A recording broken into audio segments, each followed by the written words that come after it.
Nah, ini dia. Satu, kalau garamnya berasal dari asam kuat dan basa kuat, apa contohnya? NaCl. NaCl. Artinya dia berasal dari NaOH dengan HCl ya. Nah, membentuk NaCl. Garam yang berasal dari asam kuat dan basa kuat itu tidak bisa terhidrolisis. Nah, bisa dia terhidrolisis. pH-nya pasti netral ya. Itu konsepnya. Yang kedua, garam dari asam lemah dan basa kuat. Nah, ini asam lemah. Contohnya CH3COH atau asam cuka itu yang digunakan dalam makan apa tuh? Bakso. Nah, kemudian dan basa kuat, contohnya NaOH. Nah, apa garamnya? CH3COONA ya. CH3COONA. Maka dia bersifat basa. Kalau antara asam lemah dengan basa kuat, nah kan basanya yang kuat ya, maka dia bersifat garam itu bersifat kita bersifat basa, maka pH-nya bisa dari 7. Kalau bisa dari 7, maka OH-nya yang kita cari, konsentrasi OH- sama dengan KW ya per Ka kali konsentrasi ya. Cetapan air kan 14 ya. Kemudian Ka berapa ditentukan nanti, berapa lah nilainya nanti ya. Kemudian sebaliknya, kalau dari asam kuat dan basa lemah, contohnya HCl, apa basa lemah? Basa lemah, misalnya NH4OH, itu basa lemah itu akan menjadi NH4Cl itu ya. Maka sama halnya dengan yang sebelumnya tadi, dia terhidrolis sebagian, tapi perbedaannya dia bersifat asam ya. Kalau dia bersifat asam, maka konsentrasi akusnya yaitu bagaimana caranya AK dari KW per B kali konsentrasi ya. Lanjut. Kalau sama-sama lemah, maka garam itu terhidrolisis sebagian ya. Maka konsentrasi H+ sama dengan KW kali Ka per Kb ya. Jadi prinsipnya hidrolisis ini yaitu penyelaian dengan air ya. Sehingga garamnya itu bisa bersifat asam atau basa. Bagaimana cara menentukannya? Nah, kita lihat sumber asal dari garamnya. Kalau dia asam kuat dengan basa kuat, maka dia tidak bisa terhidrolisis. Kalau dia salah satunya berasal dari yang lemah, maka dia terhidrolisis sebagian, ya, baik itu basa lemah atau asam lemah. Jika dia bersumber dari sama-sama lemah garamnya itu, nah maka konsentrasi mencari konsentrasi H+-nya KW kali Ka per Kb ya. Oke, kita lanjutkan. Nah, ada pertanyaan sampai di sini? Ada pertanyaan? Tidak, Pak. Oke. Ini mana kameranya?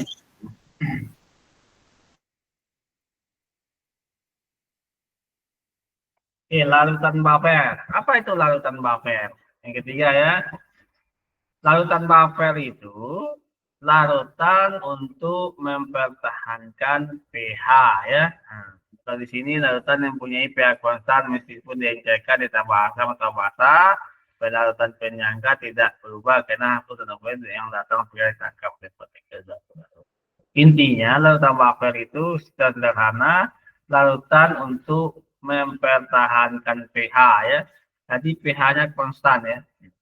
Dalam pH ya, dalam digunakan untuk pH meter atau alat mengukur pH. Ada 3 lautan buffer ini, lautan buffer 4, buffer 7, dan buffer 10.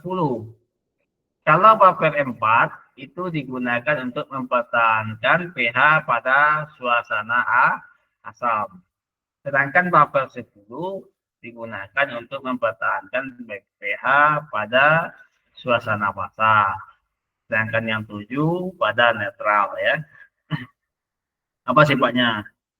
pH lautan tidak berubah jika diencerkan. pH lautan tidak berubah jika ditambahkan ke dalam sedikit asam atau basa ya. Itu buffer, tambahkan buffer berarti kita ingin menetapkan ring pH ya, asam atau basa ya, untuk mempertahankan pH ya, supaya tidak berubah ya. Harus ada lautan buffer ya. Asalnya dari mana? Ada 2 itu lautan buffer. Campuran asam lemak dengan garamnya ya. Nah, dengan garam dari asam lemak tersebut ya. Apa contohnya? CH3. Apa yang asam lemak? CH3COA. Apa garamnya? CH3CONA ya. Atau H3PO4 asam lemak. Apa garamnya? NaHPOM4 ya. Itu cara itu yang pertama ya. Jika lautan buffer ini bisa dibuat kalau asam lemah dengan garamnya kita campurkan. Yang kedua, basa lemah dengan garam. Ya. Kalau dia asam lemah dengan garamnya, bagaimana menghitung pH-nya? Konsentrasi A+, ketapat asam, mol asamnya dibagi mol garam. Ya. Kalau OH-, kalau dia bersumber dari basa lemah dengan garamnya, maka konsentrasi OH- yaitu tetapan basa, tetapan ionisasi basa, mol basa per mol garam.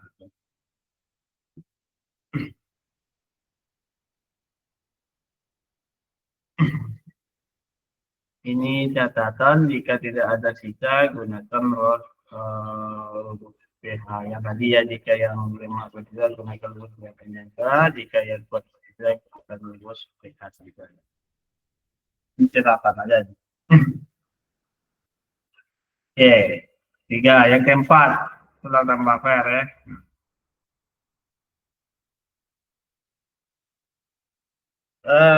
Yang keempat, bentar, coba saya ada soal ya.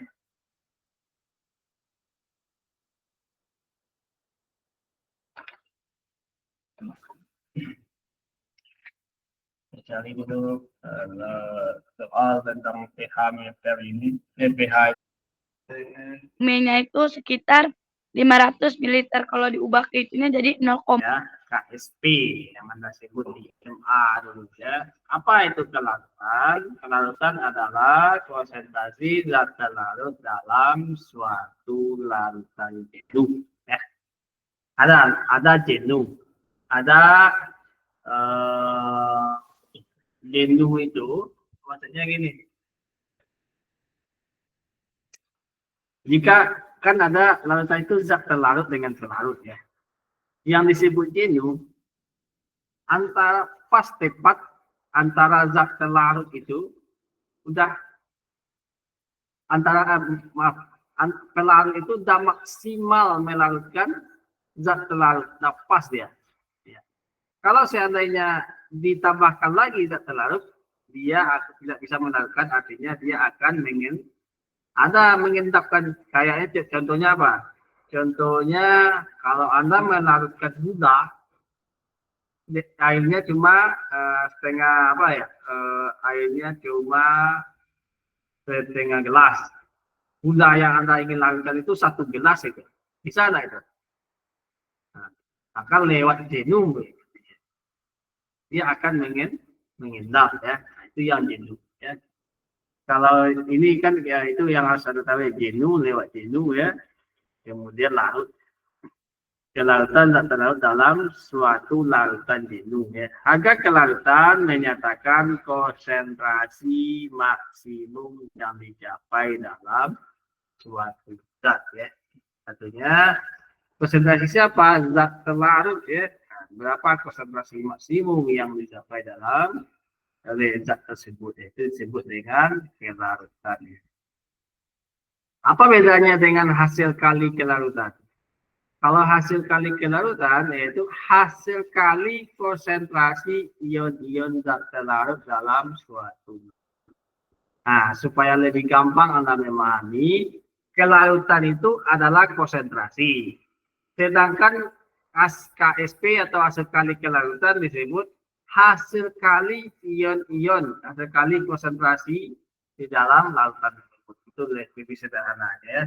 Ini kan hasil kali konsentrasi ion-ion terlarut dalam suatu larutan jenuh.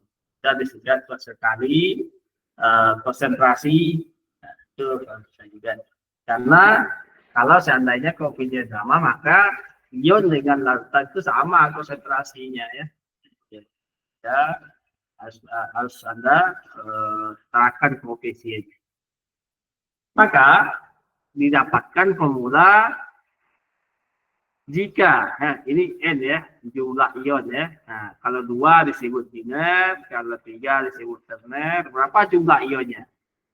Contohnya NaCl, berapa ion di sana? NaCl berapa ion?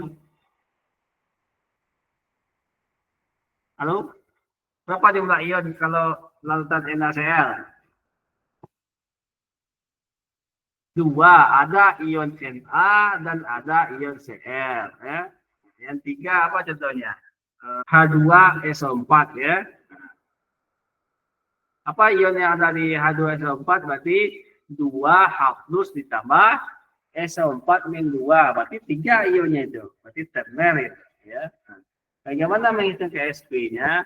Kalau hanya 2, berarti KSP sama dengan S dikuadratkan. Kan S tadi disebut dengan konsentrasi larutan tersebut, itu larutan konsentrasinya. Ya. Kalau kita menghitung KSP-nya, maka hasil kali konsentrasi tersebut. Kalau dia 2, maka dipangkatkan ya. Nah, kalau dia 3, berarti 4S pangkat ya di mana asalnya? Ini dia. Kalau di sini 3 kurang 1 sama dengan 2. Kemudian pangkat N kurang 1. 3 kurang 1, 2 pangkat 2, 4. Maka 4S pangkat 3. Di sana begitu. Ya.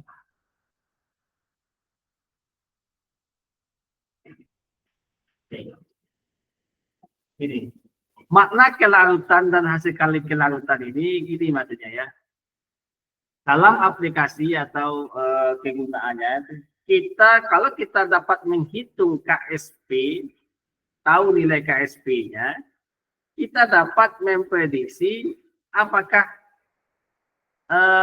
zat terlarut itu bisa larut atau tidak dengan pelarut yang ada. Nah, itu yang bisa kita tentukan itu. Oh, ini zat apa ini tidak bisa larut. Nah, kita bisa melihat dari nilai KSP-nya.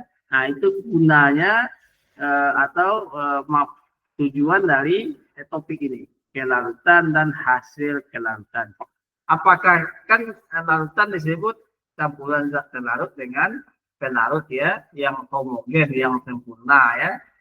Nah, untuk dia bisa larut dengan pelarut, maka kita tentukan apakah dia bisa larut atau tidak. Kita dapat tentukan lewat nilai KSP. Makanya ada istilah di ujungnya larutan jenuh, tepat batas maksimum pelarut itu dalam melarutkan pelarut. Kalau dia udah lebih, berarti dia akan mengendap. Nah, istilah sederhananya apakah dia mengendap atau larut? Nah, itu bedanya.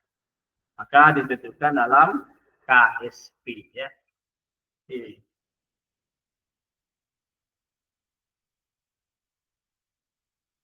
Nah, apa yang mempengaruhi pertama jenis pelarut ya? Biasanya kelihatan suatu zat dipengaruhi oleh beberapa faktor. Pertama, jenis pelarut. Apakah dia pelarut polar atau non polar ya. Dalam kimia itu ada dua pelarut, polar, semipolar, dan non polar ya. Air itu disebut pelarut polar ya. Nah, pelarut polar sangat mudah melarutkan senyawa yang bersifat polar juga. Begitu juga yang non polar. Contohnya apa? Contohnya bensin ya, minyak dan sebagainya itu senyawa non polar ya. Kalau semi polar itu seperti alkohol, ester ya, itu semi polar. Dia bisa melarutkan senyawa polar dan non polar ya. Kemudian apa lagi jenis pelarut? Yaitu suhu ya. Coba kita ke apa dalam kehidupan sehari. Kalau misalnya mana yang lebih cepat, misalnya kita membuat larutan gula ya, pasti lebih cepat gula itu larut pada suhu yang panas atau kondisi yang panas pada suhu yang tinggi ya dibandingkan air di dingin. Nah, itu apanya?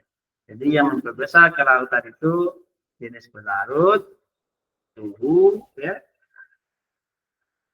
Oke.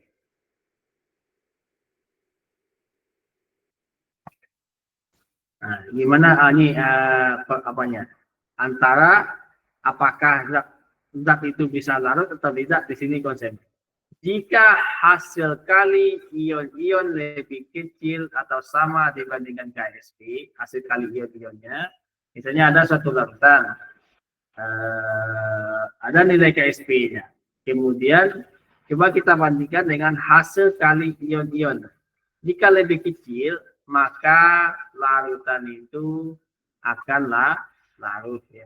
Nah, jika hasil kali ion-ionnya lebih besar dari nilai KSP, maka dia mengendap. Nah, itu yang saya bilang tadi, apakah suatu zat bisa larut atau tidak ya.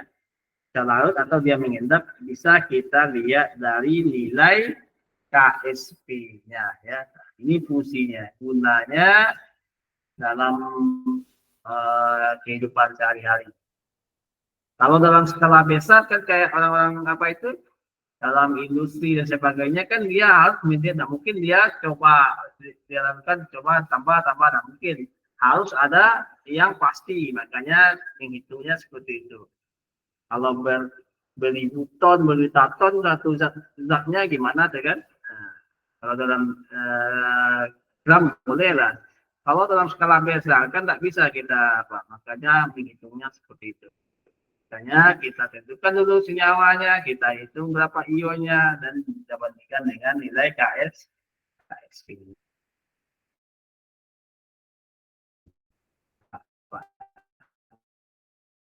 Lalu tepat tuh, berapa pelarut yang kita tambahkan. Oke, terakhir dari larutan ya. Dari larutan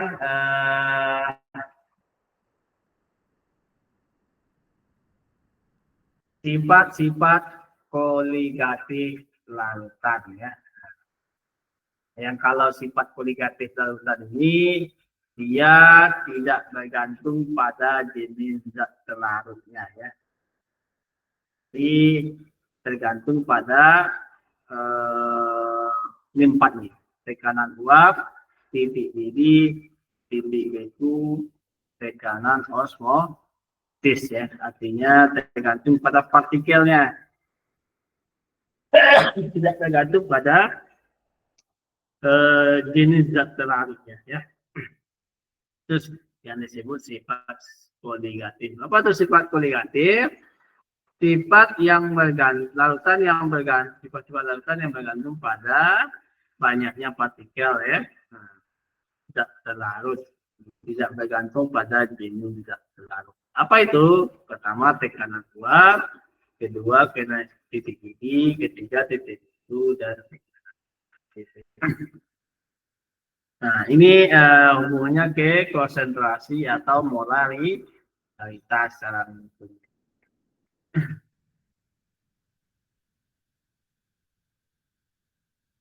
Oke.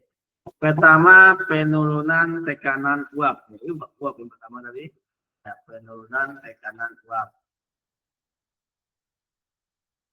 Ini delta P. P itu kan tekanan ya. X kemarin apa? Konsentrasi dalam larutan. Bagaimana cara penurunan? Penurunan itu kan ada dari dan K, ada jarak ya, maka ada delta itu. Nah, dia penurunan.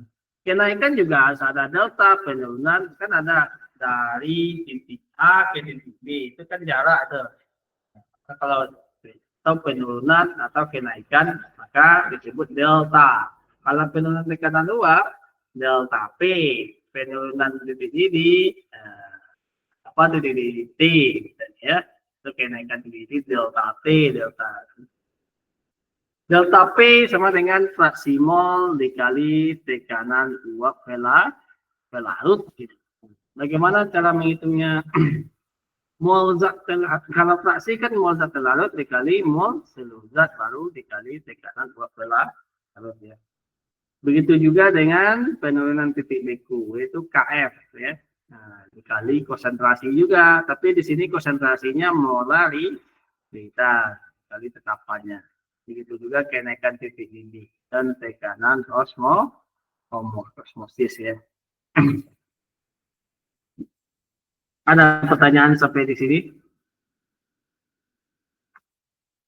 Halo? Mana soal? Ada pertanyaan? Yang tidak, Pak. Enggak, Pak. Oke ya. Itu poin-poin dari larutan dari kemarin itu berapa banyak? Anda harus apa ya? Mulai dari apa itu larutan, apa lagi itu? Udah banyak kan pertemuan sebelumnya udah saya kasih ya tentang larutan juga tuh.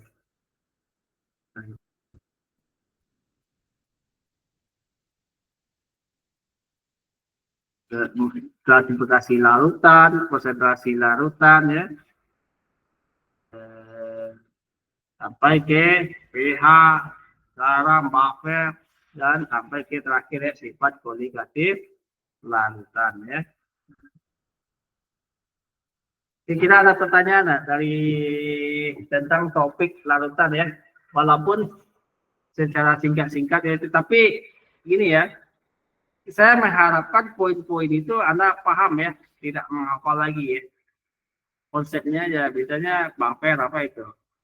Kelarutan dan hasil kelarutan apa itu? KSP itu. Apa tujuannya kita belajar itu? Kalau pH kan tidak banyak ya. Dalam sebagai indikator atau parameter, baik itu air, tanah, dan sebagainya itu dalam kehidupannya. Kalau konsentrasi, yaitu kan kandungan itu. Nah, berapa kadar? Nah, itu disebut konsentrasi. Jadi orang bilang, ini berapa kadarnya nih? Misalnya ada satu larutan, ada zat di dalamnya. Berapa kadar lah? Itu bertanya berapa kandungannya, berapa konsentrasi yang ada dalam. Karena larutan ini dalam kehidupan sehari-hari banyak ya, banyak digunakan itu. Makanya apalagi tentang kalau pH itu antara garam dan hidrolisis tadi itu harus saling terkait. Kemudian ada lagi kalau yang di apa ini diingatkan larutan elektrolit. Kalau kita lihat dari segi klasifikasi larutan berdasarkan arus listrik ya. Oke, itu ulasan saya dari larutan. Untuk pengembangannya bisa Anda baca di Pogel itu lengkap ya. Kimia dasar chemistry Pogel ya. Oke, sekali lagi saya tanya, ada pertanyaan? Coba saya soalnya ya.